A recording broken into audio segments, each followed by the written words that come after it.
കൊള്ളാം. ഞാനിപ്പോ തൃപ്പൂണിത്തുറ കസവ് നിലയത്തിലാണ് ഉള്ളത്. ഒരു 1-2 സെറ്റ് കൊണ്ട് നോക്കാമെന്ന് വിചാരിച്ചു വന്നത്. പക്ഷെ ഇപ്പൊ ഇത് ഏതെടുക്കണം എന്നുള്ള കൺഫ്യൂഷനിലാണ് നിൽക്കണത്. ഒന്നുമില്ല, എനിക്ക് ഇഷ്ടപ്പെടാത്തതായിട്ട് എല്ലാം ഇഷ്ടപ്പെടും. അപ്പൊ പിന്നെ ഓരോന്നോരോന്ന് കൈ പിടിച്ചൊക്കെ നിൽക്കുകയാണ്. ഇപ്പൊ നമ്മളിപ്പോ ഒരു സെറ്റും കൊണ്ട് എടുക്കുമ്പോൾ നമ്മൾ വിചാരിക്കും എന്നാ പിന്നെ ഒരു സാരി കൊണ്ട് എടുക്കാം. പക്ഷെ നമ്മൾ കസവ് നിലയിൽ നിൽക്കുമ്പോൾ ചിലപ്പോൾ കസവ് സാരി അല്ലെങ്കിൽ ഇതേപോലെ സെറ്റും കൊണ്ടൊക്കെയാണ് ഉദ്ദേശിക്കുക.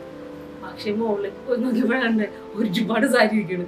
അതും ഞാനിപ്പോ കൺഫ്യൂഷനില്ല, ഏതെടുക്കണേ. നോക്കുമ്പോൾ എല്ലാം ഇഷ്ടപ്പെട്ടു. സ്ത്രീകൾക്ക് ആവശ്യമായിട്ടുള്ള എല്ലാം തന്നെ ഇവിടെ ഉണ്ട്. ബാഗുണ്ട്, ചുരിദാർസിന്റെ സെറ്റ് ഉണ്ട്, തുണിയുണ്ട്, എല്ലാം ഉണ്ട്. സാരി ഉണ്ട്, സെറ്റും കൊണ്ടുണ്ട്, സെറ്റ് സാരി ഉണ്ട്, പിന്നെ ഹാൻഡ്ലൂമിന്റെ ഉണ്ട് അല്ലേ. ഹാൻഡ്ലൂമിന്റെ ഭയങ്കര രസമുണ്ട് കാണാൻ, വിത്ത് ബ്ലൗസ് ആയിട്ട് ഹാൻഡ്ലൂമിന്റെ. എല്ലാം ഇഷ്ടപ്പെട്ടു. അപ്പൊ ഇങ്ങോട്ട് പോരാ കണ്ടോ. അപ്പോൾ കസവ് നിലയത്തിന് എൻ്റെ എല്ലാവിധ ആശംസകളും നേരുകയാണ്. ഇതിന്റെ പുതിയൊരു ഷോറൂം ഇപ്പോൾ വൈക്കത്ത് വരാൻ പോകുന്നുണ്ട്. ഇവിടെ തന്നെ 2 ഉണ്ട്. അപ്പുറത്ത് ചെറുതൊരെണ്ണമുണ്ട്. ആദ്യത്തേതാണ് ഇത്.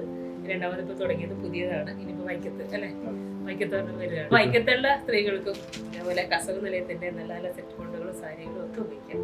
All the best.